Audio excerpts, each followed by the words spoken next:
Good morning. I'm Howard Husock. I'm Vice President for Policy Research at the Manhattan Institute.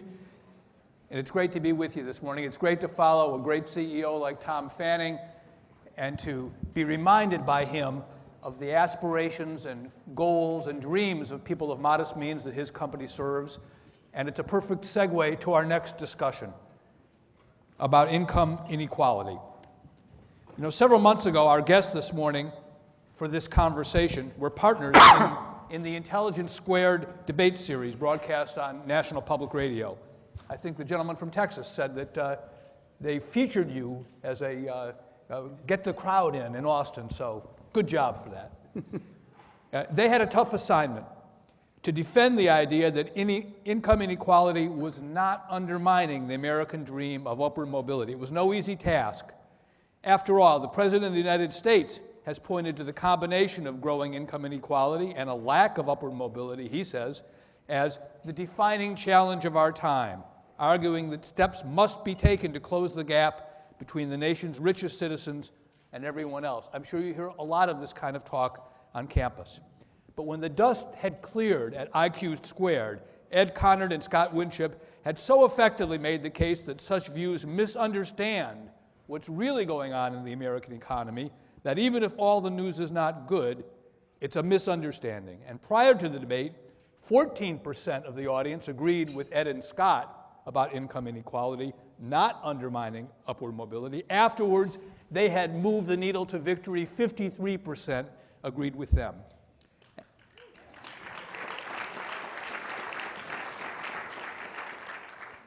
With that in mind, we thought we should take their act on the road. We're not that far from Broadway here at the Roosevelt, after all, and bring them to the Adam Smith Society.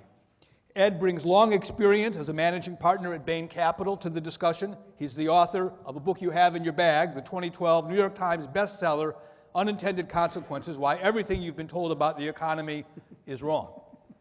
Scott Winship, the Walter B. Wriston Fellow at the Manhattan Institute, holds a doctorate in social policy from Harvard and writes authoritatively on income trends for our E21 website, as well as for Forbes, National Review, and National Affairs. If I might, I'd like to begin with you, Scott, as our scorekeeper. We hear a lot about income inequality.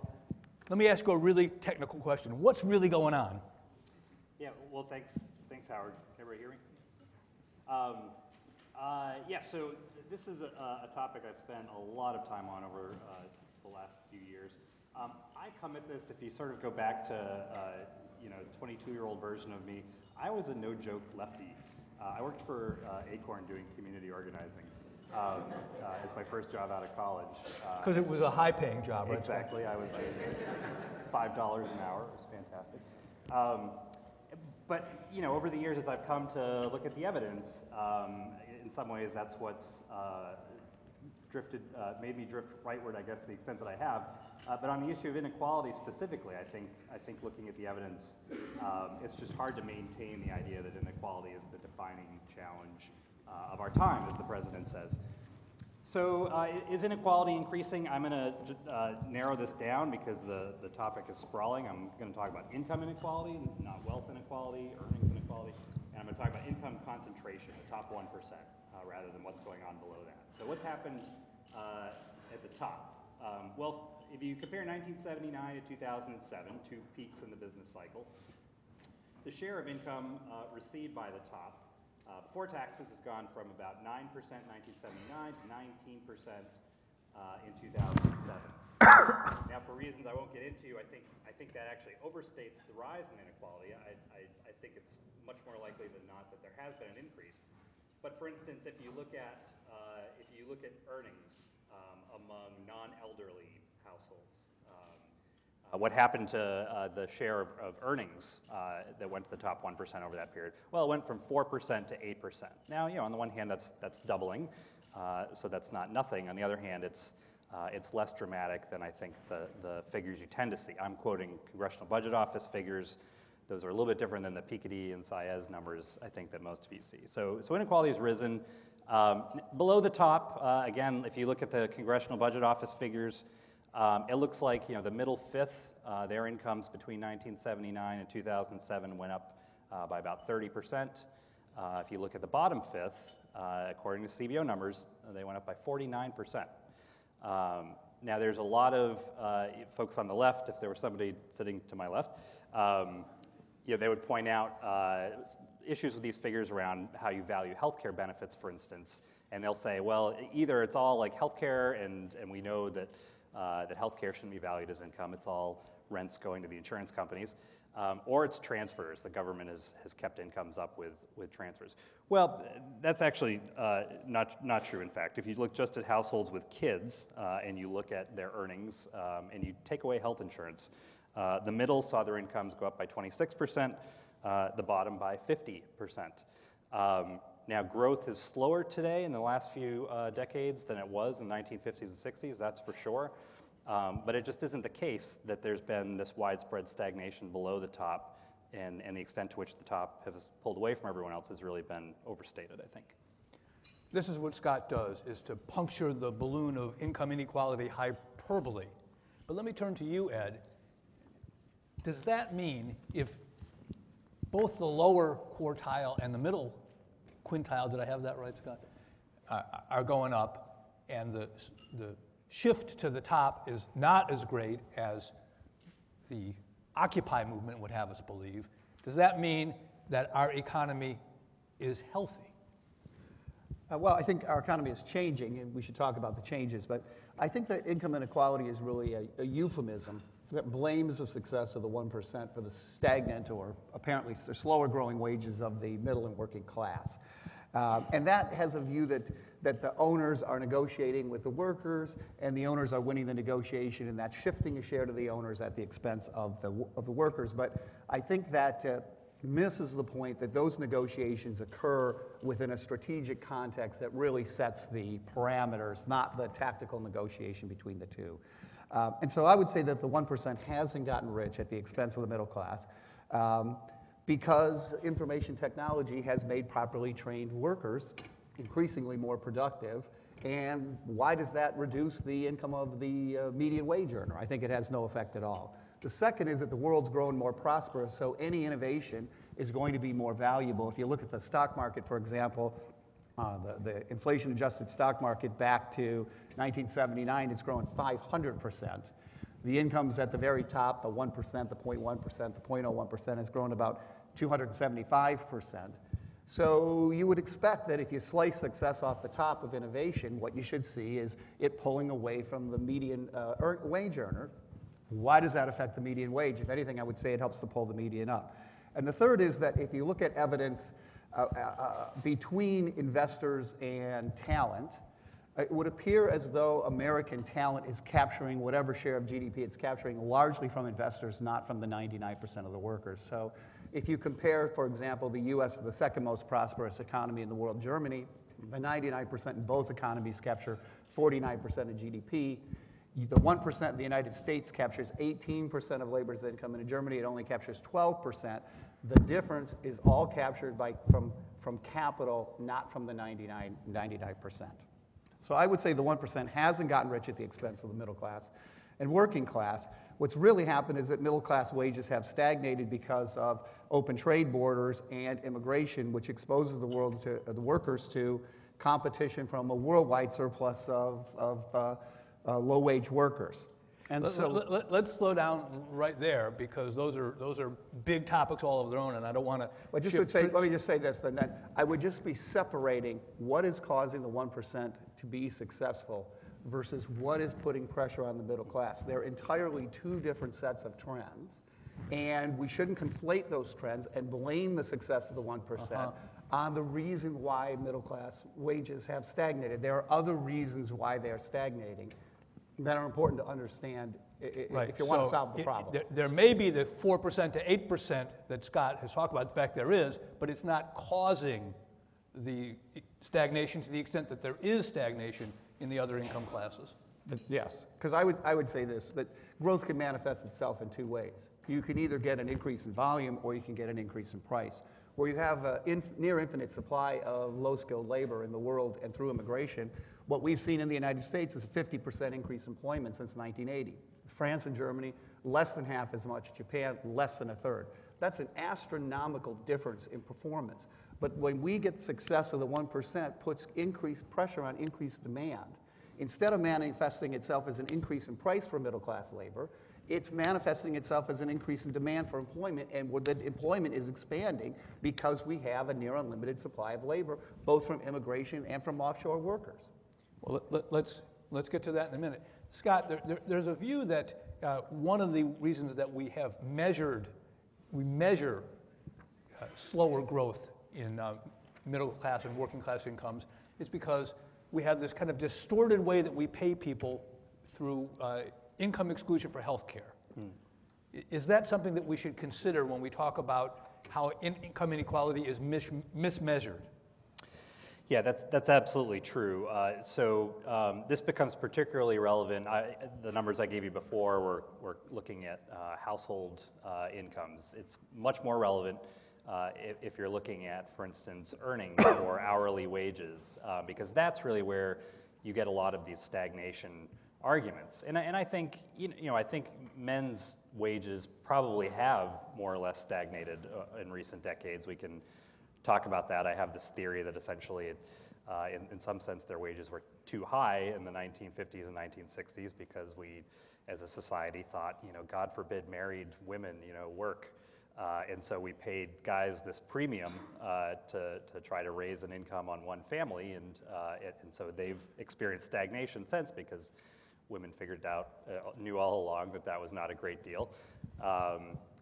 And so essentially men have sort of had to see their pay stagnate while productivity increased to a point that justified the pay. But getting back to Howard's point, employer-provided health insurance has become such a bigger part of compensation over the last 4 decades that if you're just looking at hourly wages or annual earnings and you're not taking into account employer-provided health insurance, then what you're doing is you're looking at trends in a portion of compensation that's shrinking over time.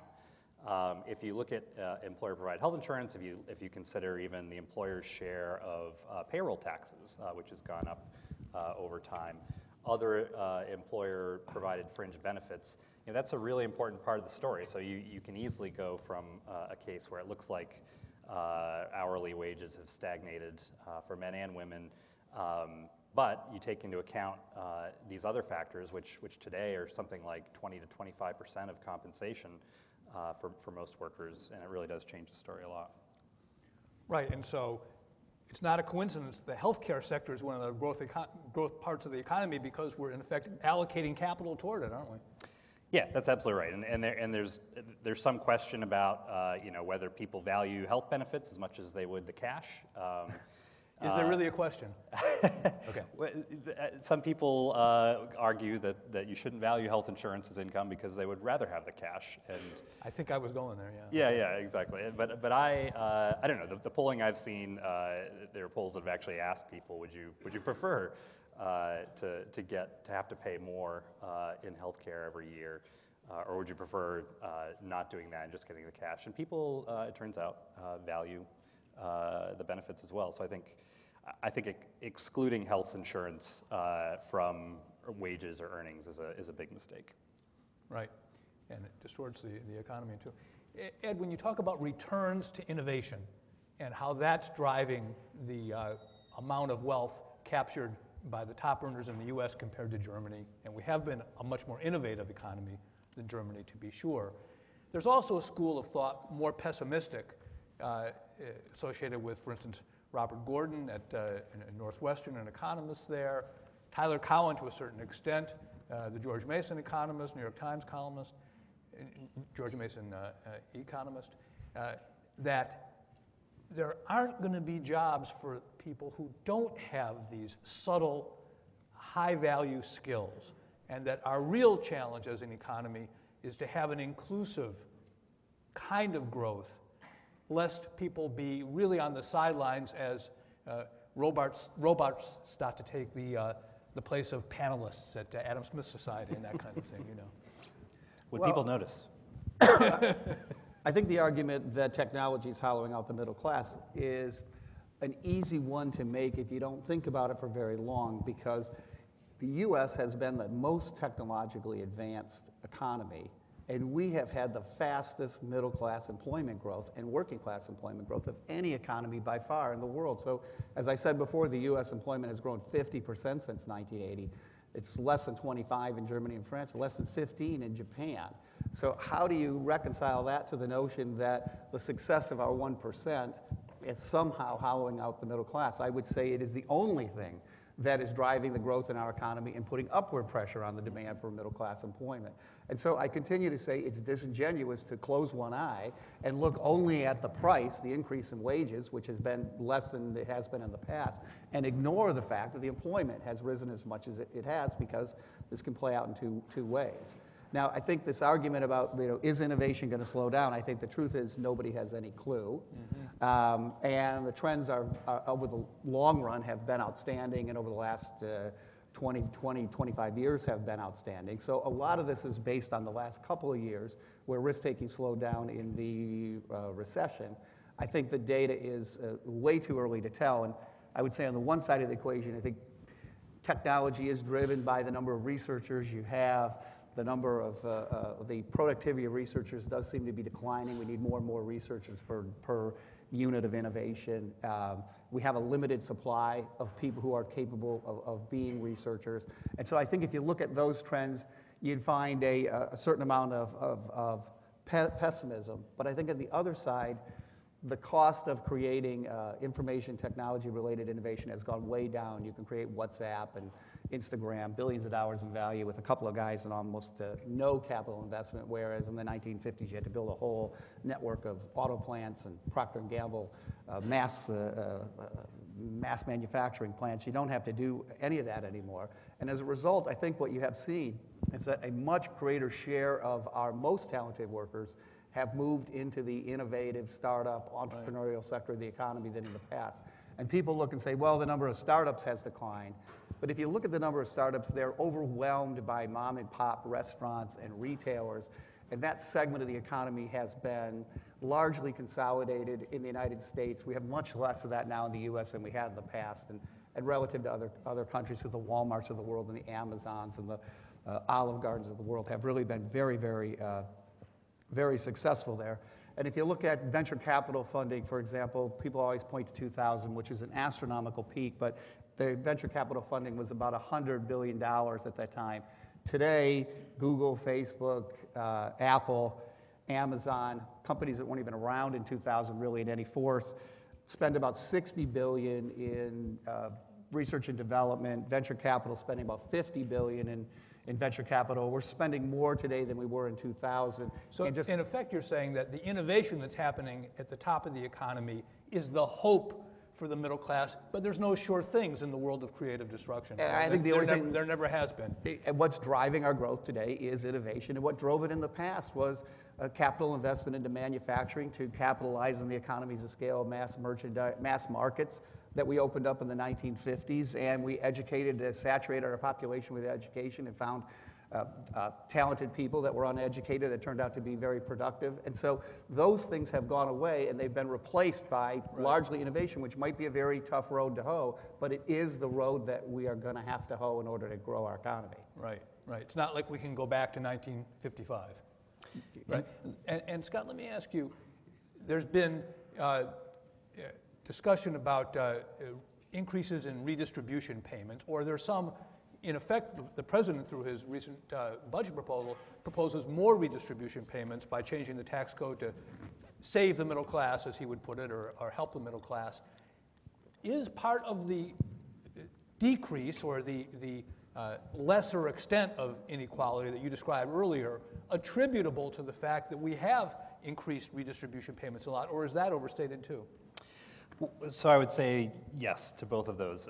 So it's certainly the case that redistribution has kept inequality from rising more. I think the evidence shows that probably the decline in taxes over the last few decades has been at least as important as any sort of safety net programs, with the one exception of certainly from 2008 to 2010 or so.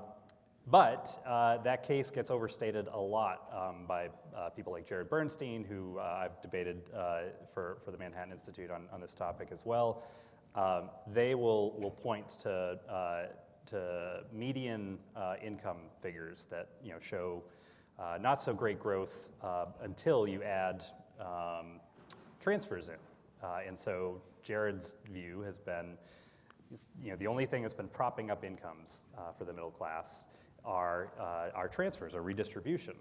Well, it turns out that's sort of true, but it's true only in the sense that what's happened is the baby boomers have been aging over time. No. I don't want, it's a sensitive point, I don't want to belabor it. And as they've got into retirement, it turns out when you retire, you don't rely on earnings or other labor income. You instead rely on Social Security benefits and Medicare. And so what you see in the data over time is that transfers look like they're doing all the work. But in fact, if you disaggregate, you look at the non-elderly by themselves, and ignore transfers, and as the numbers I had mentioned earlier show, you actually do still get real gains. And again, when people say that income growth hasn't been what it was in the 1950s and 60s, that's absolutely true. If we could figure out how to get back there, that would be the single best thing you could do for the American worker. Nevertheless, we wouldn't be indifferent between getting the $10,000 in the middle fifth that people get today that they didn't get in 1979. That is a real gain over time. So a more robust economy than the outcry about inequality would lead you to believe. Real quick, Ed, you were going on a pretty third railish direction there a moment ago, and I want to give you a chance to explain. Job growth, lots of job growth, 50,000 versus 10,000 in France. I'm surprised France has that much. 50%, yeah. Right? And you're saying wages would have gone up commensurately if we hadn't had such a flood of low-skilled immigration. Sure. And free trade. Are you proposing to limit either of those? Because I think that would be a surprise. Yeah, well, I'd say yes, and I've come to that conclusion very, very reluctantly, and I've resisted it every step of the way. But I think there's two choices, unfortunately. One is you tax successful risk-taking, and that slows risk-taking and growth, and that slows demand for middle-class wages and employment, and that increases the demand to tax successful risk-taking, and you get in this negative loop, which is very good for liberal politicians. And I think also we let liberal politicians get away with, on the one hand, supporting immigration, on the other hand, wringing their hands about stagnant middle-class wages, denying that there's any link between the two, making it verboten to talk about it publicly. I mean, that's a winning position for them if we're allowed to have it. Would you shift toward high-skill immigration, or are you going back to 1924 and closing the borders? Well, I'd say two things. The first is I think we have an alternative. One is to tax successful risk-taking and redistribute the money, which I think is a disaster. Okay. The alternative, if we want to solve this problem, if we want to say it's a problem and solve it, is that we have to restrict the supply of labor, whether that's through immigration or through not international trade. We need international trade. We can't make for $20 what we can buy for $2. We can take those $18 and hire teachers and doctors and truck drivers and waitresses. There's a difference between international trade and trade deficits. Okay, we ran a 6% trade deficit prior to the financial crisis. That floods, countries increase their employment by taking their excess savings and buying our assets instead of goods that employ our You just our threw employees. a lot of bombs out here. I got no time left, but I'm still taking two really short questions because somebody's got to ask him a question. Yes, sir. I think you got to wait till go to a microphone.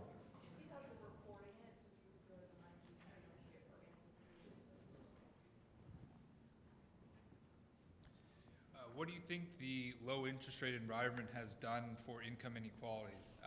So I have clients retiring, and if they want a treasury bond, even if it's 30 years, it's under 3%. So how do those transfers play into that? Ed, you want to weigh in? Yeah, I think we have a huge surplus of risk-averse savings. There's two kinds of savings. There's equity that will underwrite risk, and there's risk-averse savings, which is what's coming in as a result of trade deficit. And if you don't put that money, those savings back to work, you're going to get slower growth and higher unemployment and lower wages. When you look at the interest rate, it says we have no use for that money for the next 30 years. The only use we found was subprime consumption. It's not sustainable. The only use the Chinese have found, empty apartment buildings. It's going to the stock market right now, though, The right? stock market's just a it's just a method, it's just an intermediary that moves the money from one person. There's not real investment there. The only place that Spain found to use it was unused airports and infrastructure investment that nobody used and sits idle.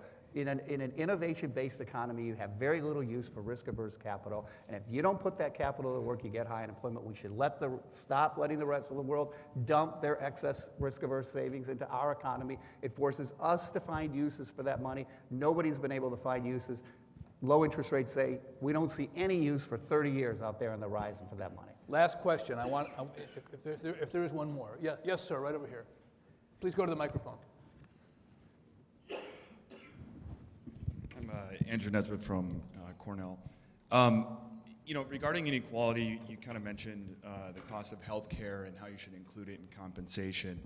I think one of my biggest frustrations is there's always talk about the dollar amount versus and the cost of just about anything, such as school budgets, minimum wage, all these other things. So I guess my question is, why isn't there more discussion around the inputs that make the minimum wage what it is, or that make healthcare costs what they are?